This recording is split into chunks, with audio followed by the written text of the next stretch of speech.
All right, we're going to hear an opening statement from Coach, and then we'll take questions. I think we're about little under 8 minutes to go. You know, we were within striking distance. I think it was a 2-point game. And that's when I thought that fatigue set in. And we just didn't have enough energy there to play it the way we've been accustomed to playing.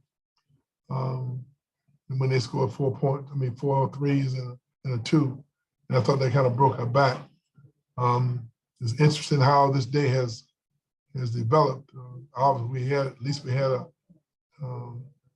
we knew that Malik was not going to play. We just didn't know exactly, what the status of the other 2 guys were, Caleb and Ray. We found out at game time with Ray, and to be very honest with you, Caleb was not feeling very well, so we didn't think he was going to play at all. But he tried to make himself available when he found out that Ray wasn't playing. It was just one of those days that I always say those basketball demons raise their ugly head. But I thought on the defensive end, I thought we had done a good job defending their normal offense. And to their credit, they kind of scrapped their offense and went to an ISO type of system that we didn't defend very well. They had unbelievably range. They did a great job. I thought that they played the style that it took for them to be successful on the road at Florida State. I got to give them credit for that. But we have to learn from this game because the next game is going to be just as tough going on the road to try to get a victory at Clemson. Take questions for Coach. Leonard, you've obviously been through a lot of things in basketball, but when you have a week like this with young players, how do you keep them from getting discouraged by, it just seems like it's been one thing after another the last few days. Well, this is part of testing your character. And you have to challenge them and hold them accountable. We look over the years, we've had very few times when we've had lost 3 players, in a short period of time. But that happens to other teams as well. We've been very fortunate to have not had to deal with, losing, basically 3 starters and kind of happen to you all at once where you don't really have an opportunity to prepare for it. And sometimes that can be discouraging to young players. But that's who we are, this edition of the Seminole basketball team. I look out there, and one time I had 4 first-year guys out there against a more matured, bunch of older players, but that's not an excuse. That's just where we are. Now, we got to find a way to overcome the lack of. We just got to play a little harder, a little more attention to detail, execute a little better, and to make up for maybe what we don't have in experience. Now, the challenge for us in this particular game that we've been accustomed to rotating your players, 4 to 5 minutes. So now we're extending guys 7, 8 straight minutes, trying to play with the same level of energy that we've been accustomed to playing with. And that kind of caught up with us there in a little period. We tried to keep them as fresh as possible, but that's why, with the way we play and the style that we play, and sometimes it's difficult to adjust on the run like this, but that's the nature of college basketball. And we got to find a way to overcome it and make sure that we make necessary adjustments. For instance, we've been trying to switch 1 through 5. I'm not real sure we can do that with Naheem McLeod. So we're going to have to make adjustments and, to another defensive system, because when a team always has one person that they can relieve pressure with, then you got 4 guys doing a great job denying the ball, and then they have always had one guy who can relieve the pressure. That's kind of what happened to us a little bit tonight. A lot of those threes because they know we switched, that they took advantage of that, and that's to their credit.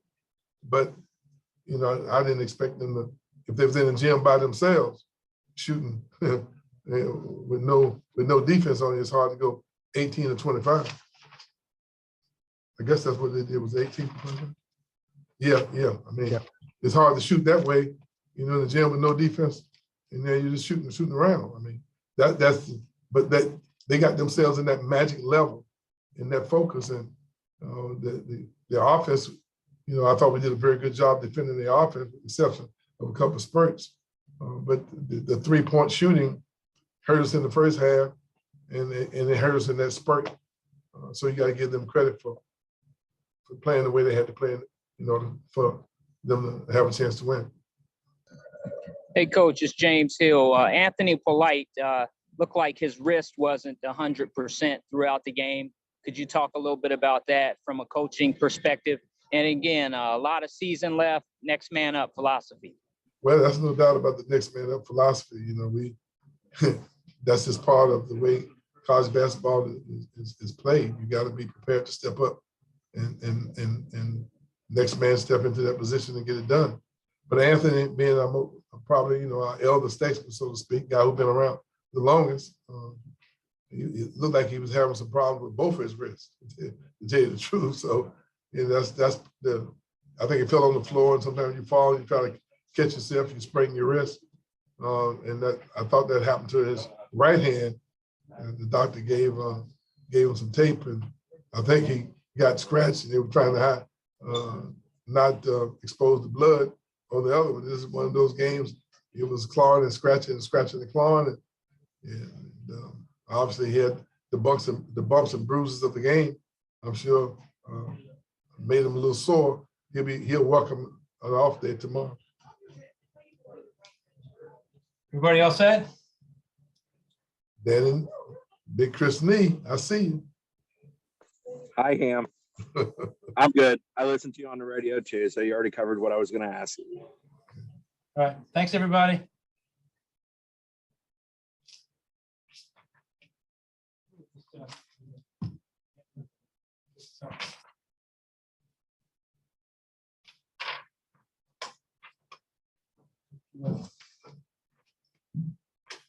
Let me wrist, man. Come on.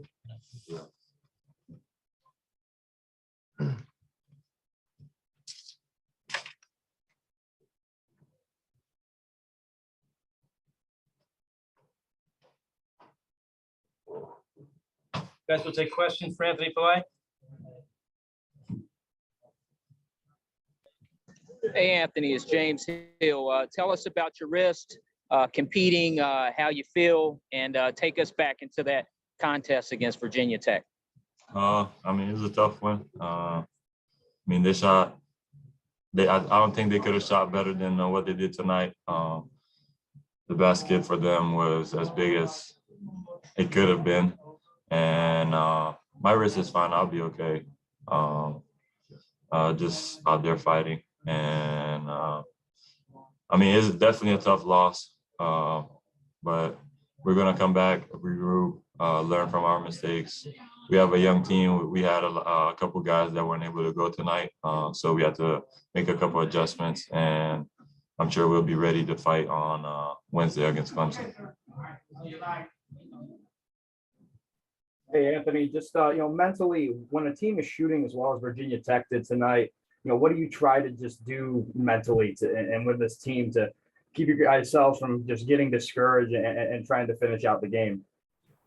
I think we just got to listen a little bit better, execute little details, close out harder, try to make them catch the ball a little bit further from the 3-point line so they don't catch in rhythm, and be able to knock shots down like they did tonight. I feel like we did a pretty good job, but whatever we did, the ball was going in. So we're going to have to play harder and give a little bit more to make the opponents miss.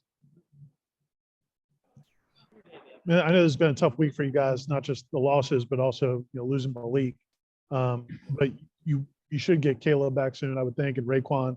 Do you feel like this team can get back to playing the way you guys are used to playing? Oh yeah, I'm 100% positive that we will. It's still a long season. I don't think that we've played our best yet. We showed the potential of what we can be.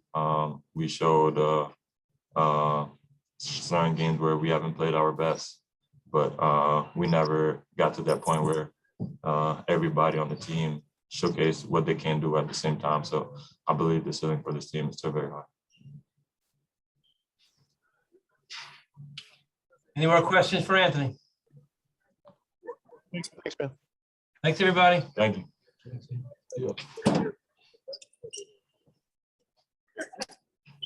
They left the door open. I guess